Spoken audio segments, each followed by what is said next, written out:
What is up, everyone? Welcome back to another episode of the Somewhat Sports Podcast. My name is Chris, and I am joined by Jurgen, my guy. How are you? I'm doing pretty good. I've had a long day. I've had a productive day up to this point, but it's a good, nice, calm and relaxing way to end the day off. I'm excited for our show today. Yes. And, of course, we start off with Jurgen, which means you start off with the highest. And then, of course, we only go downhill from that. Dame, how are you? I'm fantastic. A week from today, my New York Yankees going to be 1-0. So I'm excited for that. Baseball season is almost here. So it's going to be a good show. But also good weather's here as well, and I think that's the most important. Oh, my God. Beautiful. Beautiful. Yes, beautiful indeed. Beautiful, just like this NBA trade deadline. This trade deadline kind of sucked and was underwhelming, but a bunch of moves occurred today. A bunch of movement occurred today. So the rundown for this week is that we will discuss the trades that occurred in the NBA world, and then after that, and not every trade, we'll just discuss the important trades, and after that, Jurgen and Dame will preview the MLB season, which starts next week, I believe, guys. Yeah, so I just said a week from today. I literally just said it. All right, you know what? I'm not doing this shit. Jurg, go ahead. Take over. As we are recording this, NBA trade deadline has passed us, ladies and gentlemen, and it was quite an interesting and productive day for a good amount of teams, especially two teams down south towards us here from NYC. But we'll get to both their moves in a moment. But everything kicked off last night with the blockbuster move of DeLon Wright being traded, obviously. So, in all seriousness, things kind of kicked off with a bang today with the Orlando Magic making two of what would end up being their three moves, the third one coming a little bit afterwards. So I guess we might as well just tackle all three right now. Yeah, Jurg, I want to, before we get on to that, so this is what I kind of wanted to do. I wanted to save the Magic in terms of like the team we talk about last because they made the most moves. Okay. So we'll go one by one, and then we'll talk about how each trade benefits both teams that occurred today. Sound good, fellas? Yes, sir. Okay. All right. Denver Nuggets made a couple moves today. JaVale McGee, who they obtained from the Cleveland Cavaliers for an unknown. I don't really know who they got in return, but also two heavily protected second-round picks. And they also acquired Aaron Gordon from the Orlando Magic for Gary Harris, RJ Hampton, and a protected 2025 first-round pick. Guys, I like these moves for the Denver Nuggets a lot, to be honest. They finally get a serviceable power forward, and because like Paul Millsap was kind of aging, I think this is a perfect fit for them. I think the connection between him and Jokic is going to be great. Obviously, he's not going to like score as much as he did with the Magic, but I think he's going to fit their system really well. And I think they're set, to be honest. What do you got? Jamal Murray, Michael Porter Jr., Aaron Gordon, and Jokic. And then you could fill in, I guess, the two with Will Barton, maybe. I don't know. But I think this is a solid fit for the Nuggets. And does it put them over the top? No. But I think they're in fifth place currently. And I think going forward, and especially during the playoffs, in which they're going to need someone to kind of guard the Kawhi Leonards of the world, the LeBrons of the world, I think it'll help them out in the long run because Aaron Gordon is pretty decent on defense too. So I think they got a good two-way-ish player. So shout out to the Nuggets, man. And I love JaVale McGee as a pickup for them because he's honestly, bro, like we could meme him all we want, but honestly, he plays his role perfectly. He'll back up Jokic, play a little bit of defense that they'll need, the rim protection, they got it. So I think this is a massive one for the Nuggets, guys. What do you guys think? Personally, I'm so on it. I know a lot of people are kind of high on it, but to be honest, I just think they should have used their assets in a better way. I know not maybe Bradley Beal is probably not available, but if they would have called them and made an offer they can't refuse, probably would have been better for them. But I just don't think Aaron Gordon is a difference maker for them. I don't know where they're probably like fourth or fifth in the standings right now. I don't think Aaron Gordon really makes a difference to that. When it comes to the playoffs and playing the Lakers or the Clippers or any of these other teams they are going to run into in their quest to come out the West, I don't think Aaron Gordon, again, makes a difference. He's not going to guard LeBron, or he's going to guard LeBron. He's not going to make a difference. He's not going to guard Kawhi. If he does, again, he's not going to make a difference. So, to me, it was kind of a lateral move. It just to me, it didn't make a difference. But again, they didn't give up a lot. Besides Gary Harris, I think that's a big piece that they gave up because I think he has his moments for the Nuggets where he really helps them win games with his shooting. The RJ Hampton thing in the first round pick, like I don't really care because those weren't impact players for them. But yeah, they didn't give up a lot, so that it doesn't really hurt them. But I don't think it helps them either. I also Right. think the Gary Harris, I'm kind of with you, Dane, because I actually like Gary Harris, and I think he could be a good scorer for them. He's just never healthy, though. Like, that's the problem That's for true. me. So, yeah, But Jurg, Aaron Gordon has injury history too. You don't know if he get hurt in a week or not. Like that's true, but he's kind of, he has but his like, injury past too. I feel like with less pressure and just like less responsibilities, maybe could, and I don't know, maybe I'm just spewing bullshit right now, but I think it'll be less toll on him physically. So, I don't know. Jurg, where do you stand on this? I think if you had to take a side, I would say this is a decent addition by Denver, and I would give it I would say it's an upgrade on the offensive side of things when it comes to the power forward position. Like you said, Chris, they've really lacked a power forward to play alongside Jokic in his entire tenure there. And I think of Gordon, I think of him being the offensive piece to that team, whereas Paul Millsap is the defensive guy, right? So you have Gordon there, who not necessarily a floor stretcher, but he can shoot the three. He's not like a 20-25% 3-point shooter. He'll hit a few here and there if he's wide open. He's athletic. He could playing at the four. Honestly, it's where he's always played best in his career because he can take advantage of athletic mismatches on certain nights. And for Denver, you need to try to have that as much as possible. I think that, to Dame's point, they didn't do a lot with some of their assets, but what they did do with them, you got to give them a little credit. I like the JaVale McGee pickup at the backup center position. Like you said, like he's not just a meme. He's a quality player. He's been a quality and valued piece on two of the last three championship teams in terms of the Warriors and the Lakers. He's a guy, so he's gonna help in terms of like just a rebounder and just pure athleticism for Jokic when you got to sit him like a quick 2-3 minutes. And then Aaron Gordon is that perfect complement offensively to Jokic. You still have Paul Millsap with the defensive ability, the IQ, the leadership. You didn't give up a lot. Gary Harris, like you said, like he's just been getting hurt so much, and I could be wrong, but this season's just not been a good year for him. And Gary Harris, essentially for Orlando, he's their Evan Fournier replacement, who we'll get to that in a little bit. But they're essentially like they're the same player. Let's be real here. They're like in terms of fit, in terms of mold, they are essentially the same player. So Denver, I'd say they made an upgrade because Gary Harris, I think he just lost his spot in the rotation, considering that team made the conference finals last year without him for the most part because he was just a non-factor in the playoffs. So if I have to give it if I have to go one way or the other, I'll say a slight win here for Denver because I think it can make a difference for them to ensure they get out the first round. But like Dame said, against the true contenders of the West, I don't see this move making a difference this season. No, and I agree. And the thing is, you're not gonna lock up LeBron. You're not gonna lock up Kawhi. I think the important thing here, from what I was getting at to my point, is that you need to at least put a body on them. I think with Jeremy Grant not there, they can't really put someone on those guys. Like Michael Porter Jr. isn't defending a wall. That's like he's not gonna do that. So I think Aaron Gordon, he's got the physique to at least make it somewhat tough. So like that's where I see the positive, to be honest. But yeah, Jerry, like you said, Fournier and Gary Harris interchangeable. I just like Gary Harris a little bit more. Fournier's kind of a herb to me. I just don't like him at all. But also, and Okay.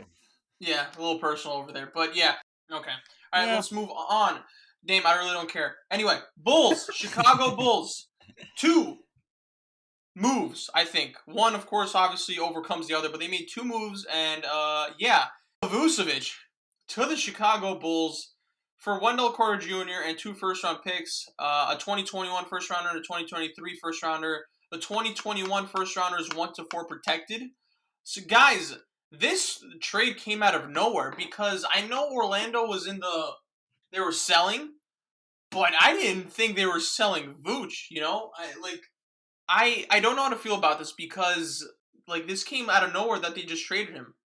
This literally came out today that they just traded him. I was like, well, there's no reports of just Orlando's listening to offers. I heard that they were just not gonna want to trade Vucevic before today, and then today they just traded him to the Bulls, and I was like, whoa. I'm like, thank God, because the Magic should have sold should have started cleaning house like a year ago, maybe a year and a half ago, to be honest. I thought they were getting nowhere. We have criticized them so many times on this podcast for being the definition of a purgatory team. Yep. Jurg, we've talked about this so many times before. And, they trade their main guy, Vucevic, who's been carrying this franchise for a little, like, over half a decade at this point. So, yeah, he gets traded to the Chicago Bulls. And this is obviously a huge move. I think this, for the Bulls, I think this makes a ton of sense because you finally get Zach LaVine help. And Wendell Carter Jr. isn't bad, but in terms of just like winning now, you make the Vucevic trade, I guess. But I like that they got their second star. They're not going to play a lick of defense, of course, but this is obviously to get Zach LaVine help. I guess I like the fit. I don't know. You got two really good scorers. LaVine doesn't have to do too many things now on offense. Takes a lot of pressure off him. The thing is that the ceiling for this Bulls team, it's very like, okay, they'll make the play-in tournament, I guess. Maybe like 8th seed, I think, is like their ceiling, to be honest. Again, they're not going to play a lick of defense. I don't know how necessarily the fit's going to be with Lauri Markkanen next to Vucevic, to be honest. So I don't know how I feel about that. But yeah, I guess it's a secondary score. It's a legitimate secondary score. I think you keep Zach LaVine happy, which is a big thing because his contract expires in 2 years, and there's always going to be rumblings about whether or not he wants to leave or not because the Bulls just are an underwhelming team. Right. So that's how That's how I feel about that move. And then I think an underrated move was Daniel Tice, which they traded Mo Wagner for, which they got in a very minor trade with the Wizards. Now this is an underrated move that I think that I liked a lot because you get some interior defense. He's not the greatest in that respect, but he at least I think he'll provide some type of shot blocking or at least cover the paint a little bit. That he makes up for what Vucevic lacks, because Vucevic isn't playing any defense. So I really like that move. The Bulls I think are going all in. I guess this is a definition of all in. I know they want Alonzo. I brought that up, but yeah, Vucevic and Daniel Tice clearly upgrades at the center position. I think they're better. I just don't think they're crazy better. That's the thing. It's they're still not going to play any defense, to be honest. So Bulls, they're a winner because they get a star in Vucevic. But yeah, I'm just not head over heels over it as much as I think a lot of people are guessing it up to be. Jurg, let me start off with you. What do you think? So I like the deal from this perspective for Chicago to an extent. When you make the moves that they made today, acquiring Vucevic, making a big time move to get a second star caliber player on that team next to Zach LaVine, when you make the Daniel Tice trade to now have a backup, because they traded Daniel Gafford a bit after the Vucevic deal to the Wizards for Troy Brown Jr. When you make these kinds of moves, it sends a message to Zach LaVine that this team wants to take that next step in their window now. And I think from that perception, if you're the Chicago Bulls and they just, I don't know what it is, even though they technically should, they're not really committing to a rebuild. I know when they traded Jimmy, they got pretty good pieces back, but can we definitively say they've gone into full rebuild mode? I don't think we can. Not unlike what Orlando just did today. So when you consider that, the young pieces that they've acquired the last few years with a Kobe White, with a Patrick Williams, you have the all-star scorer in LaVine. You need to go somewhere with that. It was either going to be you trade LaVine and you really blow it all up, or you make a push. And they decided to try to make a push to essentially take Orlando's place in playoff purgatory. So I mean, yeah. I mean, one That's for what I was another. gonna say. Damn, you took my thing. I'm Damn. sorry, Dame. I'm sorry. No, but we could. All right, well, Dame, jump in on this actually. Yeah. And No, I'm Jurg, I don't want kidding. to cut off your thing, but it's just you're right. I think this is a ceiling capper. This is it because now you're you're gonna have to. I think they're gonna let Lauri Markkanen go, but from a talent standpoint and also just a salary cap standpoint, what other move are you gonna make that would push the Bulls over the top? If you get Lonzo Ball, okay, your top three is Zach LaVine, Lonzo Ball, and Vucevic. That's great and all, but what, 7th seed maybe?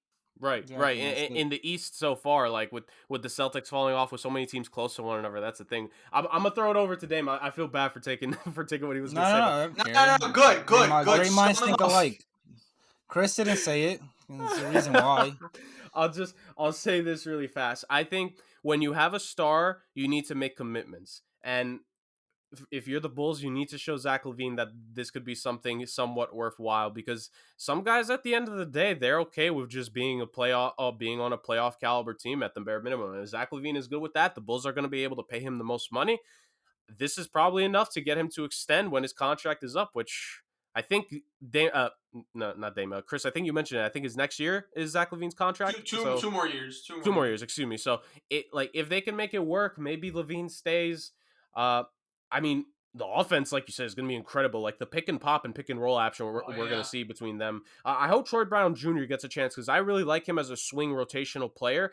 I really don't like the fact that the Wizards did not use him more this season. I think that's one of the many negatives we could say about that team. I don't understand how you don't get him in the rotation more, because he's such a solid role player. So I think Chicago will be a lot better for him. And just, yeah, like these are message moves by the Bulls. They're not winning moves. They're not losing. These are message moves. The message to their star, like, hey, we're going to be serious now. And I think sometimes that's more important than anything else. Dame? Yeah. Like you said, it's just a message for Zach LaVine. Like, we're not here to give up. Like, we're gonna do everything we possibly can to not only keep you here, but help you win while you are here. But overall, like, I don't know, the move doesn't. It obviously makes them a better team, but like you said, it just leaves them in basketball purgatory, just exactly where the Magic were. They're gonna be like a 7th, 8th seed. They're gonna be in that playing game. They might make the playoffs. They might not. But end of the day, they're just gonna be a 1 and out, or maybe they'll make the first round competitive again. Honestly, not even, because who they don't run into the Nets or the Sixers, and both those teams are gonna dominate the Bulls. So overall, leaves them in basketball purgatory, like the Magic, where they give up this year's first round pick in 2023. So say they wanted to go acquire another player, like they can't even trade the 2022 pick, because you can't trade consecutive year picks. So they really are stuck where they are. And with the cap space, it's going to be tough with Vucevic on the books, LaVine on the books, and Lauri Markkanen, whether they resign him or not. Like, that's going to be tough, a tough situation for them. So for the Bulls, I guess it only makes sense to try to show LaVine that you are trying and you do want him to stay. And when he does stay, you want him to win. But overall, I don't think it's a good move for the franchise going forward if they want to build a real championship contender. Right. Yo, they deadass put all their chips into this move, because I mean the picks are gone, right? And it's just like, if you're max first round within the next 2 years, LaVine's gonna look at that and be like, "Yo, bro, what are we doing here?" Because like you can't build off that. Like they don't have anything else to do. And which free agent is signed Chicago, man? Like they I don't mean, have. maybe kind of to Dame's point, like I think with Chicago, they're going to have to play around with things, but like LaVine and Vucevic are actually not on bad contracts, because both those guys inked their deals to relatively modest cap hits. Like they're obviously not going to bring in a third star, but maybe a third more quality player I could actually see happening. But like you guys said, like those 2 first round picks, I'm really interested to see, because as of right now, they are the 10th seed in the East. So that pick could jump up, and even if it doesn't, like obviously if it does, because there's the protection, they'll keep it. But it's like then you're going to transfer that pick over to the next year, and you're missing. Correct me if I'm wrong. If they keep this pick next year, then it goes to 2022, and then you're telling me you've lost your 2022 and 2023 first round picks. Like, not great, not great. Yo, I really think they missed an opportunity to trade Lauri Markkanen, because now you're losing him for free, to be honest. Agreed. Because so again, I mean, there you go. You make one good move, but then you make like another. You don't really make another. Like, you should be making other smart moves, man. Like, there's a market for Lauri Markkanen. I don't care what anyone says. Like, I think he's there's a really good player in there somewhere. I know he's been like kind of declining from his rookie year, but I really like Lauri Markkanen. But yeah, we've talked too much about this. Yeah, I guess positive for the Bulls. Just not overwhelming positive, but whatever. Celtics. They acquire Evan Fournier for 2 second-round picks from the Magic, and they also acquire Mo Wagner in their trade from Daniel Tice. Fine, I guess. Like, what were those second-round picks? Weren't going to be much for the Celtics. This, I guess, strengthens their bench. The Mo Wagner acquisition, I guess, like he's kind of like a nothing player to me. I mean, maybe he's like a stretch big. I think that could shoot it. He's a 4, right? He'll be perfect for Joel Embiid and Bam Adebayo to dunk on in the playoffs. That's what he's perfect there for. you go. I mean, well, there you go. He takes Daniel Tice's role. But no, seriously. Okay, his bench strengthens because he's not going to start over Jaylen Brown or Jason Tatum. I mean, for what he cost, Evan Fournier was a good pickup, but like the Celtics, man, I don't know what they're doing, bro. This is the Danny Ainge move that he's been waiting for. Like this is the move that Danny Ainge just like is so conservative about it, and then like he makes these on the margin moves like Evan Fournier, and it's just like, okay, bro, like you disregard getting Jimmy Butler or Kawhi Leonard or Anthony Davis, but no, we're gonna go get Evan Fournier, and it's not a bad move, but the Celtics, bro, have you like their record is ass. They're like 21-23 as of right now, and they're not. Kemba Walker's on the decline. Their bench sucks, and I guess Evan Fournier is like a positive to their bench, but how much better does he make you? To be honest, it's just they still don't have a center, and then they trade Daniel Tice, which is like their only legitimate center. And I like Robert Williams. I'm not saying that, but it's just like Daniel Tice has proven that he could be of use, right? I think Robert Williams is still you need to get like he's more of a project still. There's talent in there, but he's raw. I don't understand what they did here. Like they got rid of their only center, Tristan Thompson. Don't even hit me with that nonsense, bro. They got rid of their true center that could play somewhat of defense. And I don't know, man. They took one step forward and just two steps backwards. Like if they don't get Drummond, and I don't think they will, but if they're not in the play for him, bro, the Celtics, they need to reevaluate everything because you just re-signed Tatum. You have him for the next 4 or 5 years. Yeah. You re-sign Brown. You have your two cornerstones. But if I'm them, if I'm those two, I'm gonna go to Danny Ainge and be like, yo, what are we doing here? Like we need to start making moves. Like second round exits for life, max. Like that's what's gonna happen, bro. I don't know what the point is here, but yeah, I mean, on the Evan Fournier front, you gotta score off the bench, a legitimate score. So I mean, good on that. I just don't know how much he pushes you over the top. And you're the Celtics, who have been, touted as this up and coming team the last 5 years. That's all I hear. With Danny Ainge being a mastermind, Danny Ainge, you suck, bro. You're not like it's not even overrated. Damian talked about this in this group chat we're in. He's not even over. He's just not good. Like the moves he's made he's operated on have not been good. He's not been a good GM lately. Tell me I'm wrong, Dame. Go ahead. Let me hear your thoughts on this. Yeah, this time you took what I was gonna say, but yeah, like Danny Ainge at this point, Danny Ainge at this point, I don't want to hear anybody say, you know what, like Danny Ainge is kind of an overrated GM. Nah. He's literally just not a good GM. Like plain and simple, he is not good at what he does. He got blessed that whoever was running the Nets back then made him look good because that's an opportunity that there's no GM that's not taking a trade like that. So that's the thing that made him somewhat look good to other people around the league. But besides that, he's really done nothing for the Celtics. Everything is laying in his lap. He deserves no credit for nothing. So this trade deadline, again, like, what's the Celtics' biggest need? A center or a big. What do? They trade away their best one, Daniel Tice, and they got Evan Fournier for 2 second-round picks. Like, what's Evan Fournier really going to do for you? You think just off his name is going to look good for you? But for the actual team, it doesn't help them at all, in my opinion. Like you already have that wing scoring and someone shooting. You have Jaylen Brown, Jason Tatum, Marcus Smart. But your biggest need was a big, or whether it was a 4 or 5. Like either position would have helped you. Like if you went and got Aaron Gordon, that probably would have made a bigger impact for the Celtics than it would for the Nuggets. Gordon.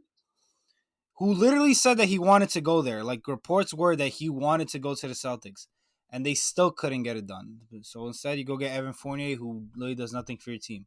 But yeah, like they could have got Aaron Gordon or any other big, and that would have helped them. Whether it would have helped them to be a real contender in the East or not, I don't think so. I don't think there was an impact player out there like that. But if you would have traded for Aaron Gordon, it definitely would have helped your chances to get past the first round and be competitive in the second round or whoever you play. So yeah, Danny Ainge garbage. I never want to hear again that he's a good GM. They just stop it right there, and I don't see where they go from here. To be honest, you guys kind of summarizes it all up. Like I don't understand how you can be a team that's not the Brooklyn Nets and think we can just add offense and no defense and we'll be fine for the playoffs. I don't understand that. Like Fournier helps you out offensively. Sure, he might give you your bench a little bit of a scoring boost, which I think they do need. Sure.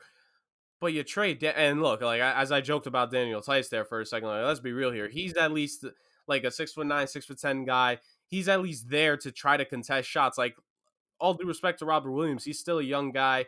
Grant Williams, like there were a couple times where they put him on bigs last year, Can't do it. over the course of a playoff series, that's gonna wear on the kid because his frame, like, he's not filled into his frame fully yet.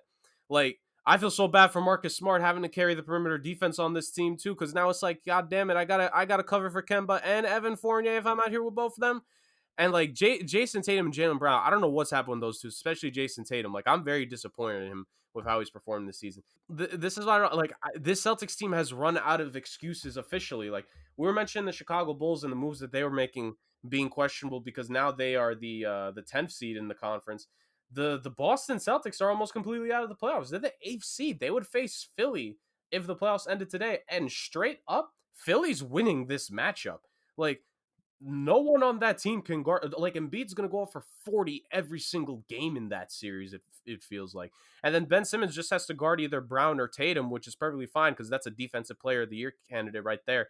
You're telling me Tatum's struggling and the Defensive Player of the Year is going to guard him? Get out of here. Danny Ainge, the 3 biggest moves he's ever made in his career were all because of circumstances. Because 2 superstars wanted out and they were going to get out no matter what in KG and Ray Allen. And then Billy King was forced by Mikhail Prokhorov to make a move. And he made the decision to trade away a treasure chest worth of draft picks to Danny Ainge. And what did Danny Ainge do with that treasure chest? Nothing. Jaylen Brown fell to him. Jason Tatum fell to him because they got lucky because Philly wanted to try to add that scoring point guard to their team in Fultz. Which, if it weren't for a shoulder injury, by the way, Markelle Fultz would be a pretty good player. So you kind of got lucky that an injury made that pick worse than what it really was, Danny Ainge. So, yeah, I've always been with you guys. This is an anti-Danny Ainge show. He's not overrated. He's a bad GM. Brad Stevens, I kind of feel for. Like, I'm still iffy on him as a coach. I still want to think he's a good coach, but just like, Lord, no defense again. Like, how much defensive liabilities can a man handle? Because, like, this is the true test here of how good of a schemer he is. Because, my God, man, like, again, this is not a playoff move. Fournier is a regular season move. This, Jeff Teague, Tristan Thompson, these are not playoff moves.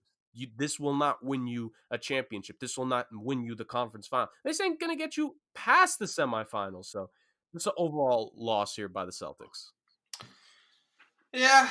I mean, I can't say I'm mad because Boston is on the decline. So I don't really care. I just but the jury's out on them. I think the jury is out on them. I think the league knows it. I think just everyone knows that they're kind of frauds, bro. And like Tatum and Brown are really good. They're really good talents, but man, yeah, that Kemba Walker contract, sheesh.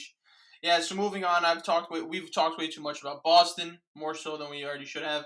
Move on to the Blazers, who traded Gary Trent Jr. and Rodney Hood to the Toronto Raptors for Norman Powell. Norman Powell became like one of the most sought out names in like the last 3 days. Like what a rise, bro, in terms of just like trade interest. Yeah, so they trade Gary Trent Jr. and Rodney Hood. They get Norman Powell back. Yeah, I think the thing is that I hate the move. All right, well, there goes Jurgen's thoughts. Like the Blazers, like Norman Powell, I think is a good scorer. They get a scorer that could back up Lillard and McCollum, right? And Nurkic, I think, has been too injured to kind of rely on his offensive ability. And I know you have Carmelo Anthony, but it is Carmelo. He's on his last few years. So I think Norman Powell, in that regard, from an offensive standpoint, is more reliable than what you have. He's been on the tear this year, 19 points per game. And the thing is, the Blazers really need a 4-man. And I know they were in the hunt for Aaron Gordon, but that obviously didn't happen. So, look, they get Norman Powell. I don't hate the move. I think it's a good move. You know, I really do think it's a good move. I'm not in love with it because, like, they just don't get better. Like, they don't fix their weaknesses, man, which is, like, they need a 4, and they need to get better on defense, man. And, like, Aaron Gordon, I think, would have solved a lot of their problems, but obviously that didn't occur. Yeah, I feel so bad for Robert Covington having to carry all the defensive load on this team. But from an offensive standpoint, I think Norman Powell is good. Again, he doesn't put you over the top. And, like, Gary Trent Jr., I think, was a solid piece for them. I thought, like, he was such a reliable three-point shooter. And, like, even though he's not a great defender, but he puts in a lot of effort on the defensive end. I haven't seen a lot of the Raptors games to to kind of give you a judgment call on how Norman Powell's defense is. Jurgen, maybe you could talk about that. But yeah, Rodney Hood, that's fine. I think he was kind of like, you could like go Rodney Hood and be cool and be kind of like fine with where you are. But I think Gary Trent Jr. Again, like I know it's a loss, but Norman Powell kind of makes up for it because he gives you a lot more on the offensive end. And I know Gary Trent Jr. is kind of due for an extension this offseason, so maybe that's where the talks kind of came in. But again, solid move. Overall, I like it for them, but it doesn't fix it doesn't fix what they're bad at. So like, not love, overall passing grade, but that's where I'm at. Jurg, since you sounded pretty tight. I'll be quick with it. I do not like this move for Portland. Gary Trent Jr. is a better defender than Norman Powell because he is a pretty tall player, like 6'6", 6'7". He is a guy, they've been putting him on the better players on other teams. Because let's be real here. Like, as much of an offensive superstar as Damian Lillard is, he ain't much of a defender. Like, Gary Trent Jr. and same with CJ McCollum when he's actually in the lineup. You both your guards are minus defenders. Gary Trent Jr. and Robert Covington do a lot to help that team out defensively. And Gary Trent Jr. is typically the guy. If it's not Robert Covington, they're going to put him on the opposing team's best wing player, and he holds his own more times than not. Unless it's a superstar, that's the only time you're going to see big numbers against him. Like, he is a very good, fundamentally sound defender. I don't understand why they did this. They made a move just to make a move, and when you do that in sports, you're gonna probably end up losing. I give this a complete fail for the Blazers. Wow. I don't like it. I don't even know if you could say this. Like, I know he's had a good offensive stretch recently, but like at their best, they're both 10-point per game players, and I'm gonna value the 6'7" guy who can give me more defense than the guy who, like, what's Powell, 6'4"? You just eliminated one of your key options to try to defend guys like LeBron, Kawhi, and Paul George better in the playoffs. Like, he's not gonna stop them, but like you said, Chris, you're not gonna stop those guys. You can only hope to put a solid defender on them. And if it's Blazers Clippers, Robert Covington's gonna have to deal with George or Kawhi, and who's gonna deal with the other guy? This is a complete loss to me on the Blazers end. I do not like this move. I wasn't high on them going into the season for a reason. They may have exceeded that expectation of mine, but this is the kind of move that I would expect a team like this to make. I don't know what they joked themselves into. I don't know how they convinced themselves to make this move. This is not a good move. Maybe it's the Gary Trent extension thing. Maybe they just don't want to pay him. But But he's a restricted agent with a qualifying offer. You could go over for your guys. well, Like, when if you're is going to be cheap Powell? at this point, come on. When is Powell due for is Powell due for an extension Yes, he still? is. That's the All thing. right, He's due never for an mind. My extension. my argument just collapsed on itself. Never mind. All right, go ahead, Dame. Yeah, I agree that it doesn't make sense for the Blazers to make this trade. I personally would rather have Gary Trent Jr. on my team than Norman Powell in and of itself. And then on top of that, you add Rodney Hood, and I get it. Rodney Hood isn't that great of a player, but Rodney Hood is the kind of player that here and there he'll have like that 18-point game in the playoffs or something like that. That's like really big and helps you win the game if your star player's struggling. So on top of that, you give Gary Trent, who I don't think I don't think Norman Powell is better than. He's a better shooter. I think they're the same level defender. Maybe Norman Powell gets a slight edge because he's bigger and longer. But Gary Trent Jr. is a better shooter. I seen in the bubble. I seen how important he was to that team, especially when CJ McCollum was out. Gary Trent Jr. really stepped up for them. I guess maybe they think now CJ McCollum's back, like they don't really have a spot for Gary Trent. I'm just trying to make up scenarios here to try to back them up, but to be honest, it really doesn't make sense. Yeah, just giving up two role players for one that is still a role player and isn't much of an upgrade over one or the other guy. I don't really see the point in the trade for the Blazers. Yeah. Okay, so let's move on to the Raptors. I mean, what a get for them. I think if you make this trade, they're going to be in rebuild mode after the season. Obviously, they didn't trade Kyle Lowry, but Gary Trent Jr. If you're going to make the move for someone that's due for an extension, I think they obviously have plans to re-sign him. And what in addition to the core, man? I think him and Fred VanVleet is a dangerous backcourt for them, to be honest. Those two guys that could shoot. I like this addition for them. I think it adds to, like, I like the Raptors' young core going forward. It's Fred VanVleet, it's Pascal Siakam, it's OG Anunoby, and now it's Gary Trent. So, solid move for them. They add some shooting, they add some defense. And, the developmental staff on the Raptors is A1. So, I like the move for them. So, you guys, quick thoughts on what you guys think for the move and from the Raptors' perspective. if they are able to re-sign Gary Trent Jr., I think it's a win for them because like I said, Gary Trent Jr. to me is a better player than Norman Powell. But I don't think it's a trade that really is a difference maker for them going forward. But it's a trade that I think definitely made sense for them, being that they get 2 for 1. Yeah, yeah. You get a solid role player in Rodney Hood, which you could do whatever with him going forward. My thing is the Gary Trent Jr. thing. Like now you got Gary Trent Jr. and OG Anunoby as the wing defenders on your team. That's very good. Allow the offense to be centered around Fred VanVleet and I want to say Pascal Siakam. There's some issues there, so I'm not gonna get into that. But like, yeah, no, I really do like this move. Like, and again with Norman Powell, like, look, Norman Powell's having a career year. Good for him. He ain't continuing that with Damian Lillard and CJ McCollum and Yusuf Nurkic taking the ball. Like, let's just get that out the way. Like, Norman Powell's putting up these stats because Kyle Lowry, like, his numbers are not the same. Like, he's getting it up there, and he was a guy that we thought was going to get traded.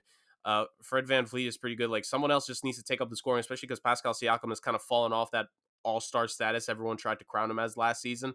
Like, you're going to get those numbers when you get the opportunities and when other people are not performing at the level they should. And good for Norman Powell. He gets sent to Portland. Again, I don't understand the move for Portland. Not a fan of the move at all. Good on Toronto. Bolster that young core a little bit. Yeah, good on you, Masai Ujiri. Okay. All right, now we move on to the Clippers trading with the Hawks. So the Clippers finally get their point guard and Rajon Rondo in exchange for Lou Williams and 2 second-round picks. Okay, so on the Clippers front, they finally get their point guard. I'm happy for them. Obviously, I'm a Kawhi Leonard fan more so than I'm a Clippers fan. So, like, if any type of move that is beneficial for Kawhi, I'm a fan of. So they get Rondo. Playoff Rondo is a thing in my opinion. Um, like we all know Rondo's deficiencies, but I think come playoff time, in which they need a leader because both vocally and just systematically as well, I think Rondo is that guy that I think can make the job easier for Kawhi and PG. You bring in veteran and championship pedigree, but I think Rondo's presence is more positive than it is negative. To be honest, they just needed that guy to kind of bring them together full circle. So Rondo is the facilitator that they always needed.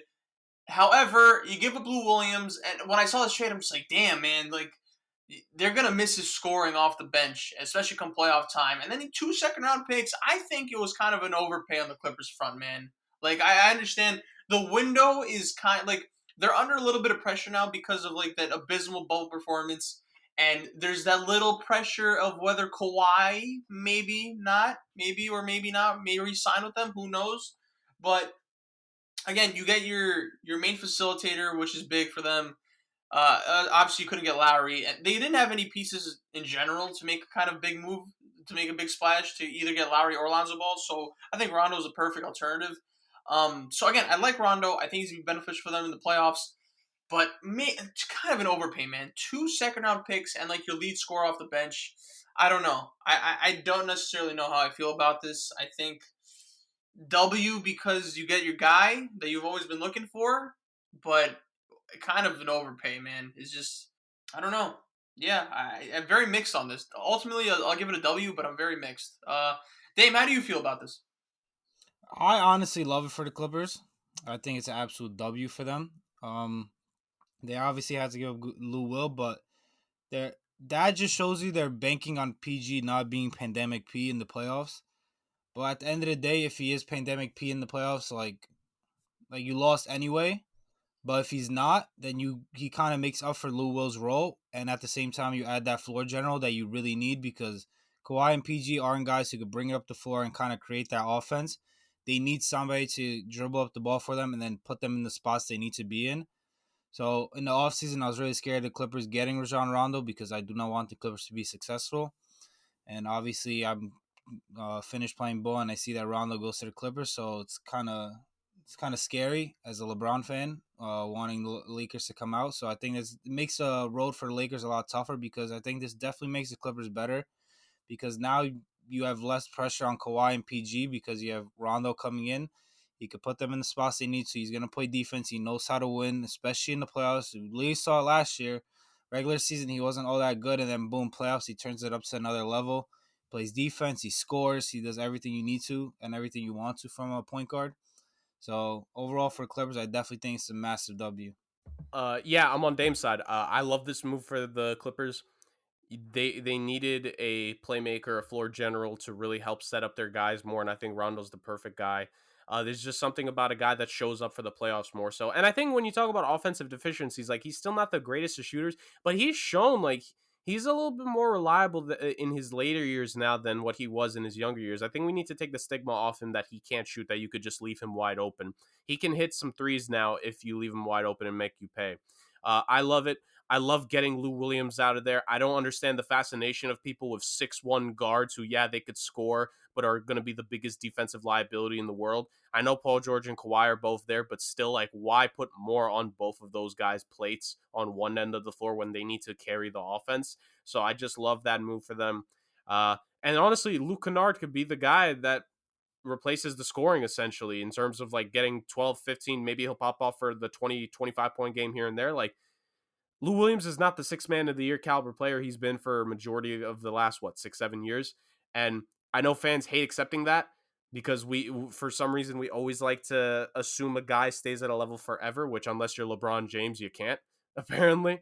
So, yeah, I love the move for them. You get a smarter player, you get a better defender, you take out a guy who is the biggest one of the biggest defensive liabilities in the league, and you have a guy already on the roster to replace the scoring output.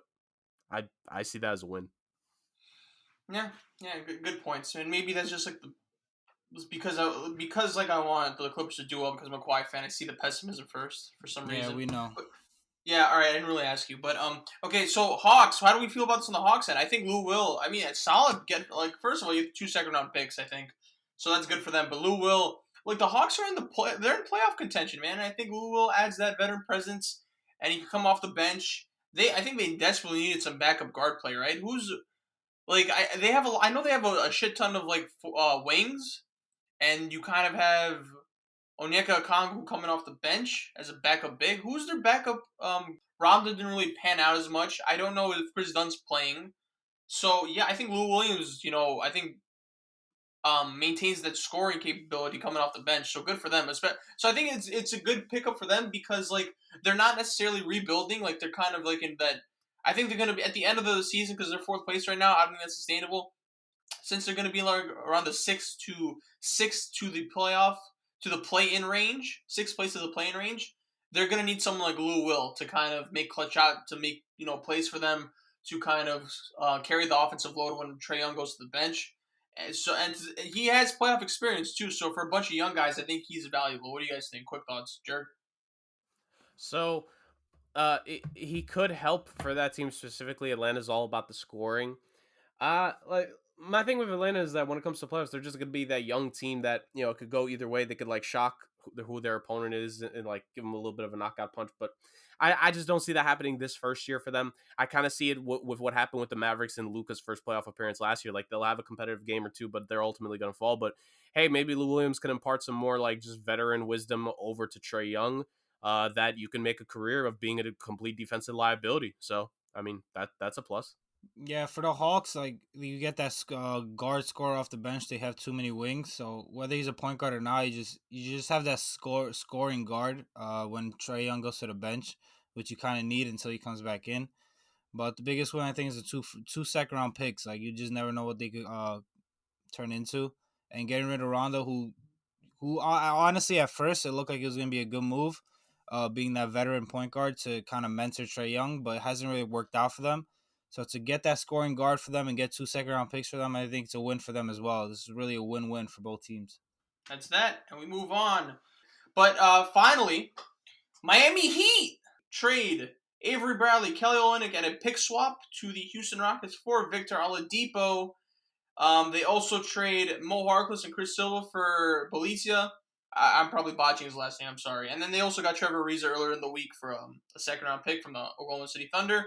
But the main event here is Victor Oladipo. Before we get on to that, I love the Belicia trade. I think a stretch forward for them who can knock down 3-point shots going to be super valuable in the playoffs, I think. Yeah, what do you guys think about like these kind of the minor moves technically? And I think Ariza makes up for what they lost in Jay Crowder. Tough 3-and-D guy. He should be refreshed. he should be. I think physically because he hasn't been playing ever since he's kind of got traded to the Thunder. Because like he obviously wanted to play for like a contender like the Miami Heat or someone else. But yeah, I think you get 3-point shooting, and with Trevor Ariza, I think you get that toughness. He already fits that Miami culture, that grit and grind. So what do you guys think about those moves? Not Oladipo, but Felicia and Trevor Ariza. Jurg, go ahead. This is your team. I mean, look, the Godfather does it again, man. Oh The man. Godfather does it again. In all of these trades, he only gave up one guy that was a legitimate, consistent rotational piece.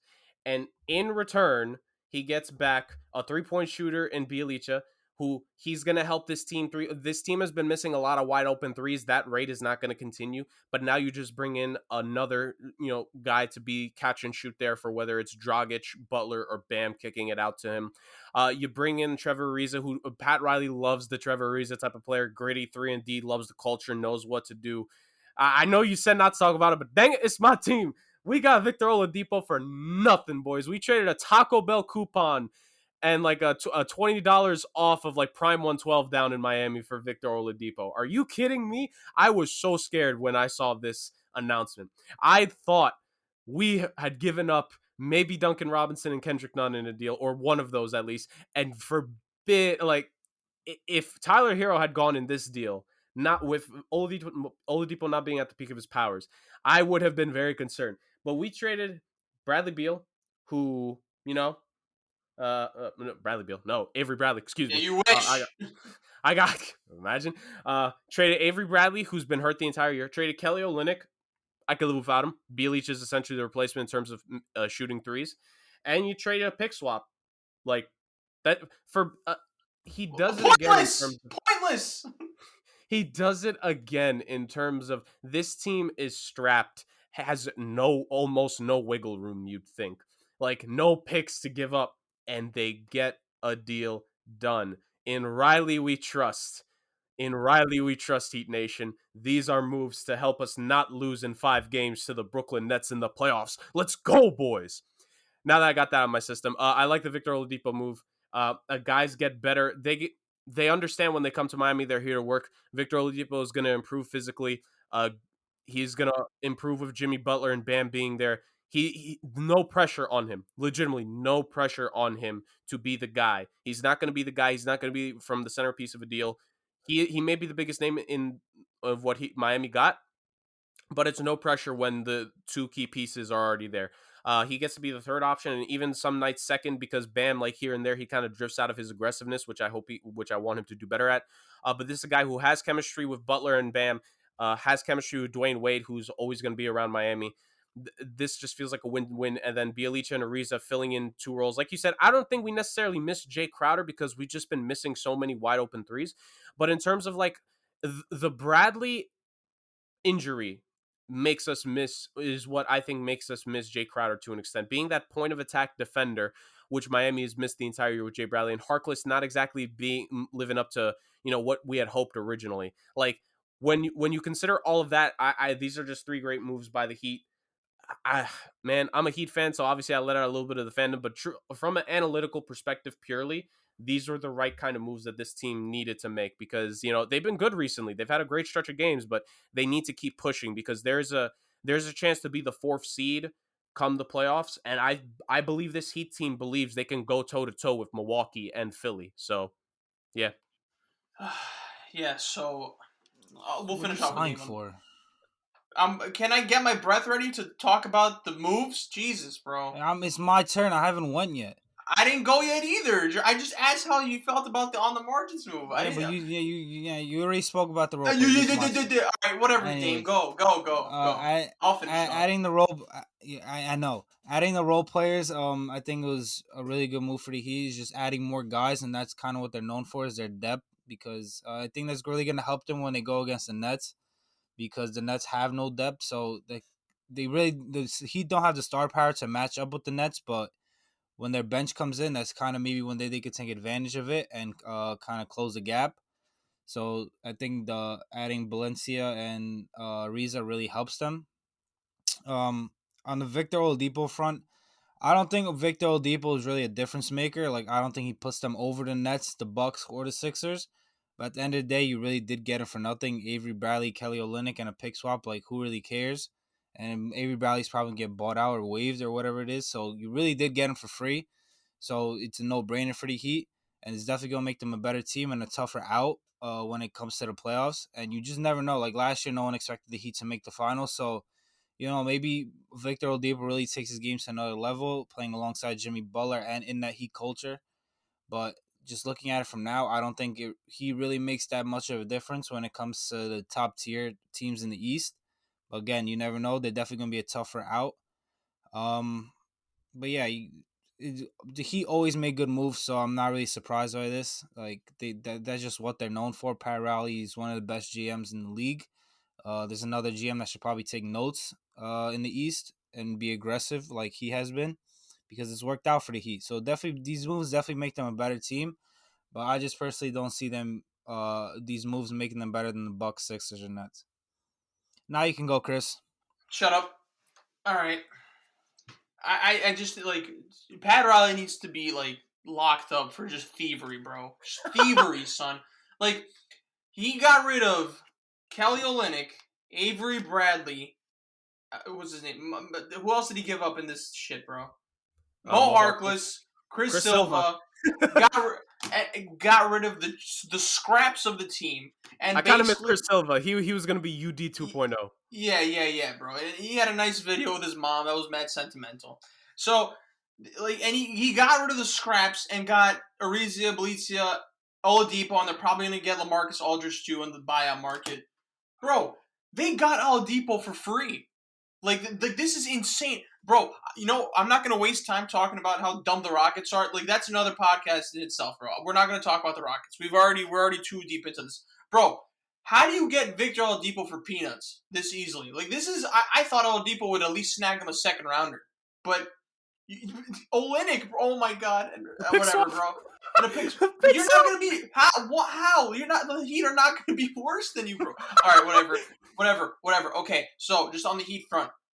I already talked about Ariza and Bledsoe's, benefits of having those two. Oladipo, okay, he's obviously not the same player as he once was, but I think there's still scoring there somewhere, right? And I think he's obviously going to take so much pressure off Jimmy. He kind of has a guy that you can kind of defer to now.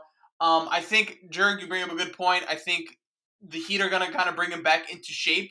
Until he's bring him back into... He's not going to be who he once was, but I think he's going to be a lot better than what he currently is with the Miami Heat. But also, a big factor is that he wanted to be in Miami. Like, motivation... His trainer's down in Miami, too. Like, his trainer's down in Miami.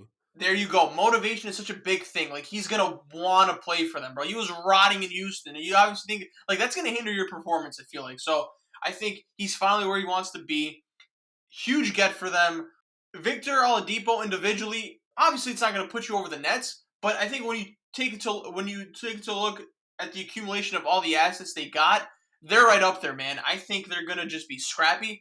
I think, well, again, Dame said it. Like, we didn't expect the Heat to kind of go to the finals last year. We just expected a good team, but I think now they're battle tested, and like, this isn't a case where you necessarily need star power. I think they have star power, but they also got grit and grind players and a style that's going to benefit them in the playoffs. So you got Oladipo, you got Butler, you somehow you maintain Duncan Robinson, you keep Tyler Hero, Bam Adebayo, of course, you're going to get LaMarcus Aldridge. So you don't match up necessarily star-wise with the Brooklyn Nets or the Sixers. I do think they could beat the Milwaukee Bucks with this roster, actually. But I think with the way Miami plays and just their mentality, these are the little things that I don't think people pay attention to when they're going to go against a soft-minded Brooklyn Nets team. When you got three of the biggest herbs on the team that are just weak mentally. I'm rolling with Miami. I hope that this is I think they have a good shot. I think they have a good shot to go to the Eastern Conference Finals and play the Brooklyn Nets, because that's the one team I think is going to go to the finals. The guarantee is the Brooklyn Nets. So I think Miami... It was a big 3 race in the East. Now I think it's a big 4 race with Miami and all these guys. And also, this is the assumption that LaMarcus Aldridge is going there. I have a feeling he's going to be there. So good for them. They needed to make this move just for Jimmy Butler's prime too, because you only have a few years left with him. He's aging also as well, so you got to capitalize on his last few years in which you could get maximum production from him. That's so passing grade for the Miami Heat. I just real quick, let's talk about the Magic. They get rid of Vucevic, Fournier, and Aaron Gordon. In return, they get R.J. Hampton, Wendell Carter Jr., Gary Harris, 2 first-round picks from the Bulls, a protected first-round pick from Denver, and 2 second-round picks from Boston. I think that's the best. I think they did as good. I think they did the best they could, man. And I think they got a solid package in return for all those players to let go. They're finally rebuilding. Wendell Carter Jr. I think is going to be very good for them. I think obviously like the front court is kind of crowded in Chicago, but now I think the front court in Orlando is going to be his, and I think he could be a solid two-way player in the league. To be honest, they obviously get a plethora of picks. Gary Harris, I think obviously health is a question, but I think he could be a good veteran for them. And then I think an underrated piece is R.J. Hampton, man. I was actually a fan of his in this draft, to be honest. I think you have a legitimate like combo guard that could run, that could like push the tempo, that isn't the best shooter, but he has the capability to be a really good shooter. So again, I think with Markelle Fultz out, you could kind of replace him. I know Cole Anthony's coming back, so RJ Hampton could kind of fill the void that Markelle Fultz is. Obviously not the entire. You don't get the entire production because Markelle Fultz is having a really good year, but I actually like RJ Hampton's pick. So you get two really good young pieces in Hampton and Carter Jr., and then you add that they're going to rebuilding. They're going to be rebuilding, so obviously they're in the Cade sweepstakes. So yeah, guys, quick thoughts on what you got and how the Magic did this free agency. Perfect move. They decided that we're not going to bother. We're not going to stay in a lane where we have solid pieces, but we can't get that young franchise potential player. I feel teams should do this a little more often than they do. Like if you just don't have it, you just don't have it, and you got to make the right move. I think this was the right move. Like you said, you have Fultz, you have Cole Anthony, and now RJ Hampton. Those are 3 nice guards to have in that guard rotation, where maybe eventually one of them could be moved in another deal for another good wing player. Wendell Carter, I think, is solid. You put a stretch 4 alongside him, he's going to be pretty good. Jonathan Isaac, obviously he's been injured this entire year, but when he gets back, just imagine the fact he doesn't need to make up for the defensive mistakes of 3 players when he comes back. Like, just bless his soul, bless his soul. He ain't got to carry the defensive load like that. And ultimately, yeah, Orlando, like, my whole thing is this: as an organization, have a direction and stick to it. They took it, they've stuck with it. Good for them. Good for them. This is how you should do. Even though they're going the other way from a team like Miami, I got to give them a little bit of credit. Like, this is what organizations should do. If you're not winning, give yourself a reset button and a chance to be good again. Yeah. The Magic, like Chris mentioned, like they literally did as good as they possibly could. I think the Vooch deal obviously was their best one because he was their best asset, but they got as much as possible as they could for Vooch, which not many expected them to even trade him at all. And I think once you trade one of Aaron Gordon or Vucevic, is that's when you need to go for a full rebuild. A lot of the times you kind of see teams like go like half, like you trade one of your assets but not the other. But I like what the Magic did. They got rid of everything once they could. You don't know what their value would have been at the end of the season. I know Aaron Gordon's a free agent. You don't know what Vucevic's value could have been at the end of the season, but you get rid of Aaron Gordon when you could. Once he's becoming a free agent, you got your first round pick. You got RJ Hampton, who coming out of high school is one of the most talented players there, and coming out the draft, he was extremely talented. So yeah, overall for the Magic, I think it was great. They went full rebuild instead of doing a half ass, which I see a lot of teams doing. So good for them. Now they're gonna go through a full rebuild. They just have to draft well and not overpay for free agents, and they're gonna be a good team going forward. Yeah, maybe a good team going forward. Who knows? It is the Orlando Magic, but If they yeah. make the right moves. All right, guys, that is the end of our NBA trade deadline review. Solid talking points, solid movement around the league. A little bit underwhelming, but moves were made, which means a podcast episode was dedicated to it, and we had a lot of shit to talk about. So GG on that. Yeah, and that'll be it for this week. Later, guys.